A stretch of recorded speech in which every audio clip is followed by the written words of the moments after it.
So for this video naman po, sa babay check naman natin itong Rigid MTB ni Idol Kevin Gal. So nakita ninyo na naka aero bars at saka yan naka ano na no, naka wheel cover no. Galing ka pang Baclaran no?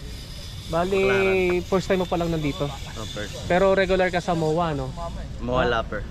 Bali since na umikot tayo ng isang beses, ano yung masasabi mo dito sa Vermosa? Mas maganda, mahaba yung ano. Diretso no? Diretso. Kasi dito sa Vermosa, diyan magagamit talaga setup ng MTB niya na naka aero bar tsaka wheel cover. Kasi sa MOA, ang isang diretso lang nun, 800 meters eh. Kasi yung mga ganyang setup, nagre-require yan na mas mahabang diretso. Yun. Kasi kung maikli lang yung diretso, hindi rin nagagamit. Para sa mga viewers natin, pwede ba mo may share sa amin kung bakit ka naglagay ng wheel cover? Ito yung unang model ba to? Unang model ng Monster. Yun, unang model ng Mountain Peak Monster na XC Hardtail mountain bike frame. Yan, Submit K 2.0. Ito version 2. Ito yung latest model na magkahiwalay na yung 27.5 at saka 29er. Ito naman yung pang 27.5 na hindi suspension corrected. Kita-kita natin na malit lang yung clearance kasi yung gulong mo 29/2.1. Mamaya tingnan natin yung clearance no. Ito kanyang 1x narrow wide na chaining na rounded. Ngayon ko lang napansin, ang laki pala. Ang laki pala, 52T pala to no. Katulad doon sa naka-Coratec na bata no. Ito naman yung pambansang brand Decas na yun nga 52T na 1x narrow wide na chainring. Tingnan ko muna yung clearance no. Ayun, buti ko nakalimutan. Ang tunog. Sa tingin ko parang 3/4 eh. Pero ano ba yung parang may umuuntog doon sa loob?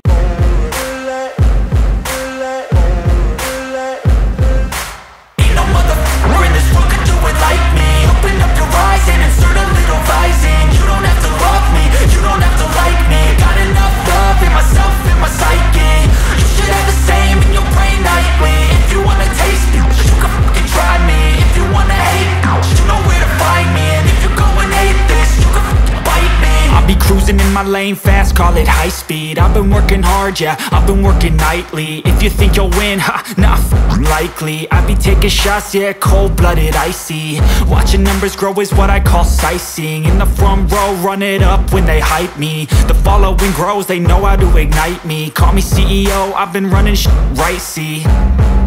And I ain't playing games, I create my own lane, making pleasure out of pain, turning losses into gains. I'm the boss, I'm making change. Hello guys, magandang araw sa inyo. So nandito rito ako sa Vermosa, dito sa Imus, Cavite. So for this video naman po, sa babay check naman natin itong Rigid MTB ni Idol Kevin Gal. So nakita ninyo na naka aero bars at saka yan naka naka wheel cover no. Yan, so i-check natin yan yung specs ng kanyang Rigid MTB at galing ka pang Baclaran no. Bali first time mo pa lang nandito. Oh, first. Pero regular ka sa MOA no. MOA Lapper. Bali since na umikot tayo ng isang beses, ano yung masasabi mo dito sa Vermosa? Mas maganda, mahaba yung ano. Diretso no? Diretso. Kasi dito sa Vermosa, diyan magagamit talaga setup ng MTB niya na naka aero bar tsaka wheel cover. Kasi sa MOA, ang isang diretso lang nun, 800 meters eh. Kasi yung mga ganyang setup, nagre-require yan na mas mahabang diretso. Yun. Kasi kung maikli lang yung diretso, hindi rin nagagamit. Moro kasi sa MOA, moro na din, burst lang dun eh. Kasi ilang segundo lang, nandun ka na sa dulo eh. Moro sprinting lang kasi dun eh. Kaysa dun sa threshold eh no. Yun, so check natin ngayon yung kanyang specs ng kanyang Rigid MTB, kaya mag-start na tayo. So Idol Kelvin no, before tayo mag-start, tanong mo na kita, itabi ka una-una mo na Rigid MTB. Pangalawa na Idol, may nauna na ako, Eternal Rigid MTB. Pangalawa na tong ano ko, may aero bar na. At saka may wheel cover. May wheel cover. Ito nga pala no. Para sa mga viewers natin, pwede ba mo may share sa amin kung bakit ka naglagay ng wheel cover? Para sa akin pang dagdag aerodynamics na rin. And po Saan mo pala nabili to? Sa sa online lang marketplace. Magkano bili mo diyan? 800. Harap likod na yan. Harap likod na. Paano ba pag installation nito? Didikit lang. Meron siyang tawag dito, double-sided tape okay. Kasama. Didikit mo na lang sa mas mabilis matanggal. May kakilala rin kasi akong isang rider din, kaso lang malayo malayong probinsya pa eh. Ganyan din yung setup, parehas lang. Kaso nga lang, hindi ko mabay check kasi nga malayo. So next question naman Idol, saan mo regular na ginagamit to? Kasi bukod sa MOA pala. Nailong ride mo na ba yan? Hindi pa. Bike to work lang, lagi. Bike to work. Saan ba nagtrabaho? Sa Divisoria. Divisoria. just in case na kunwari magkaroon ka ng oras, free time kapag gusto mo mag long ride, saan mo pinaplano? Tagaytay. Sa Tagaytay. Mm. Ano yung Red Ball, Aguinaldo o all of the above? All of the above na siguro All of the no? Pero sa una muna, Aguinaldo Highway to sa Madeo. Para magagamit pa rin yung aero bars. Yan, ito na nga yung general background sa kanyang rigid MTB. So mag-start muna tayo sa kanyang XC Hardtail mountain bike frame. Ito yung unang model ba to? Unang model ng Monster. Yun, unang model ng Mountain Peak Monster na XC Hardtail mountain bike frame. So ito is aluminum 6061. 27, ano na, 29? 29er no? 29er. Yan, 29er to. Wala nakalagay na sticker pero sinukot ko yung seat tube na to. Size medium or size 16 no? 16. Then straight or non-tapered yung head tube. Then sa cable routing, yan kita natin sa FD tsaka sa RD internal. Sa rear brakes external, pero since na naka one by ka lang ano, pinang internal mo yung sa rear brakes no. Then pag BSA threaded na bottom bracket shell, pag 31.6mm diameter na seat post, quick release yung drop out. Then ang disc brake caliper mount naman yan is post mount. So next naman, ito kanyang MTB rigid fork. Yan, Submit K 2.0. Ito version 2. ito yung latest model na magkahiwalay na yung 27.5 at saka 29er. Ito naman yung pang 27.5 na hindi suspension corrected. Kita-kita natin na malit lang yung clearance kasi yung gulong mo 29/2.1. Mamaya tingnan natin yung clearance no. Aluminum 7005. Ilalagay ko na lang sa screen yung crown length at saka yung blade length ito. Yung steering tube to of course is straight on non-tapered. Quick release yung drop out. Then ang disc brake caliper mount din naman yan is post mount. Next naman sa kanyang cockpit, so ito yung kanyang MTB handlebar. Ito yung Wake Comp Series aluminum 6061, 31.8mm ang diameter, straight na may konting back sweep. Then yung lapad nito, sinukat ko ito kanina, 560mm. Yan, so next naman itong kanyang aero bars. Ito yung yung budget na Budget meal na tag 450 lang. Saan to? Sa Shopee, Lazada? Marketplace lang din. FB Marketplace. Yan, ito yung aluminum na S-bend no, na mataas yung yung armrest. Next naman, ito kanyang bar ends. Parehas tayo ng bar ends, ang pinagkaiba yung sa'yo mas maganda kasi plain black. Ito unbranded to no. Unbranded. Na aluminum yan, may butas din dito sa ilalim. Kaya magaan yan Hollow lang kasi to. Next naman ito kanyang grips, ito yung pambansang grips no. Pambansang grips, yan, silicone. pambansang grips na silicone na katulad sa MCD ko. Next naman ito kanyang stem, ito yung Wake na aluminum. Ang haba nito ay 110mm. Then yung angle naman nito is negative 35 degrees no. Next naman ito kanyang integrated headset, Ragusa na sealed bearings. Tapos yung top cap nito ay stock ng Factor no. Yan, so next naman ito kanyang seat clamp. Ito yung Mist na aluminum na Allen type, 34.9mm ang diameter. Ito naman kanyang seat post, ito yung Wake na aluminum 6061, 31.6mm ang diameter. Kita-kita na yung minimum insertion. 350mm to no. Nung sinukot ko yung 350 hanggang dito, medyo okay pa naman, pero mas maganda kung 400 na lang para siguradong baon no. Baka kasi na-stress yung frame dito sa bandang portion na to no.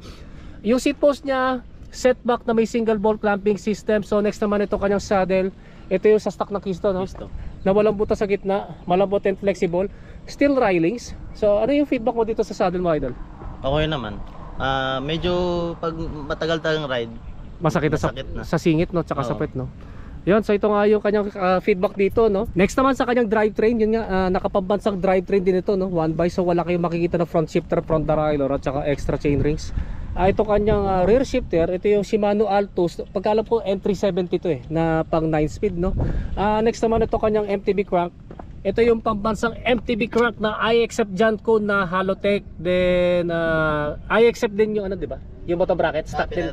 Sagbit na. Sagbit na. Sagbit yung Halotech threaded bottom bracket, 170mm ang crank arm. Pang 4-post belt na pang 3x, bali 104 BCD sa dalawang chain rings, then 64 BCD para sa granny ring. Ito kanyang 1x narrow wide na chain ring na rounded. Ngayon ko lang napansin, ang laki pala. Ang laki pala, 52T pala to no. Katulad doon sa naka-Coratec na bata no. Ito naman yung pambansang brand Decas na yun nga 52T na 1x narrow wide na chain ring. Ito ba pag nagmumawa ka, anong gearing mo dito, anong sprocket na combination mo dito sa 52T? 52/40 na, sagad na. 14, yan na yung ano mo no, rektahan mo no. Ayun, next naman itong kanyang, ano pala, tanong ko lang muna. tignan ko muna yung clearance, no. Ayun, buti ko nakalimutan. Yan yung clearance, pasado naman, mga 2mm. Mga 2mm yung clearance. Hindi ba nabitin yung spindle doon sa Hindi na. non-drive? May sakto lang idol. Sakto lang, no? Oo. Kasi pag bitin kasi delikado, baka matanggal yung yung sa kabilang crank arm, no? Sakto lang. Sakto lang, no? Ayun, ito naman, ito kanyang road bike clipless pedals. Ito yung Promen, no? Katulad ng sa binayjik ko kahapon. Next naman ito kanyang chain, PYC. Yan, PYC na 9 speed. Ito naman kanyang FTB cassette sprocket na 1132. Nawala lang yung sticker, pero sabi mo kanina Shimano, no? Ano to, baka HG200 to na 9 speed. Then next naman itong kanyang MTB rear derailleur. Ito yung Shimano Altus na pang 9 speed. So ito nga kanyang drivetrain setup na kanyang MTB. Next naman sa kanyang wheelset, ito yung gulong niya, no? CST tires na 29 by 2.1. So i-clearance reveal natin dito sa segment na pang 27.5, no? Ito kasi hinawakan ko yung gulong, malambot. Kaya ito siguro pasang-awa or under 4mm. Baka nga under 4mm to pero pili ko kapag pag may maximum PSI mo to, baka mas lalong lalapit. Para sa akin kasi medyo alanganin na Pero sa experience mo, hindi ka pa nagkakaproblema sa ganito kalit na clearance? Hindi naman. Hindi naman, no? Ayun, ito yung clearance reveal dito sa kanyang fork at saka sa gulong niya, no? Next naman, yung ribs mo, idol, ito yung stock ng Foxter, no? Foxter Harbor. Parehas naman doon sa likod, di ba? Apo. Aluminum double wall 32 holes, yung spokes and nipples mo, idol. Stock lang din. Stock din ng Foxter. Steel. Balik tayo dito sa cover mo. Anong brand nito pala nito? Anong brand nito nung binili mo? Walang unbranded yan idol. Binili ko yun sa wheel offset. Unbranded siya. Unbranded, no? Next naman itong kanyang hubs. Ito yung sa stock ng Foxter, di ba? Novatec. Novatec pala yan. May low ba? May sticker ba? Wala. Meron. Ayun, Novatec pala to, no? Baka kasi pares lang naman Novatec lang. na harap likod. Ito Novatec na yan, D47. D47 71 D47 1SBT, haba kasi ng ng Puratec May idea ka ba ilang poles to? Wala idol Yan, check natin yung tunog nito, tignan natin. Baka magka-idea ako kung ilang poles yan. Hindi, Ang tunog. Sa tingin ko parang 3 poles Pero ano ba yung parang may umuuntog doon sa loob? Yung idol, yung natanggal kasi yung double-sided na nilagay ko sa rim cover. Okay. Yun yung parang yung butas na nilalagay yung pambomba. Ayun. Pero okay naman yan, walang problema. Walang problema yan. Ayun, so yun yung tunog. Maliliit Yun yung tunog ng Novatec mo, no? Then last lang sa kanyang brakes. Brake set. Ito mechanical to, no? Mechanical. Unbranded to, no? Unbranded. Unbranded na mechanical. May pang cables na ginagamit. So tingnan natin yung yung calipers. Yan yung kanyang disc brake caliper, zoom naman to. Ano ba to? Dual piston naman to, no? Ayun, dual piston. Then lasa lang sa kanyang rotors. Ito yung sa stock ng Foxter. Stock lang din. Na 160mm ang diameter, harap tsaka likuran, parehas na fixed type and bolt type disc brake rotors. So idol, Kelvin, magkano yung total cost nito ngayon? Sa ngayon siguro 25. 25,000 kasama na yung wheel cover, no? Yan guys, ito nga yung Mountain Peak Monster na Aerobar Rigid MTB na naka 52 T chain ring at saka naka wheel cover ni Idol Kelvin Gal. Yan guys, na-budget na natin tong Mountain Peak Monster Aerobar Rigid MTB na naka wheel cover ni Idol Kelvin Gal. So kung meron kayo tanong regarding dito sa kanyang Aerobar Rigid MTB, i-comment na lang ninyo sa comment section down below. So Idol, mag-shoutout ka na. Shoutout sa mga kasama sa trabaho, Alex. Ayun, so salamat sa pagdayo mo dito tsaka pag-budget ng MTB mo, no? Mamaya mag-iensayo ka, no? Tingnan natin, no? Kasama ko sa iyo, no? Yan, para ma-experience mo dito yung ganda dito sa Vermosa. Yan guys, maraming salamat sa inyong panonood. Don't forget na subscribe ang aking YouTube channel. Paki-click na lang yung notification button para ma-totally notify kayo. Yan guys, maraming salamat sa inyo and rise po sa inyo.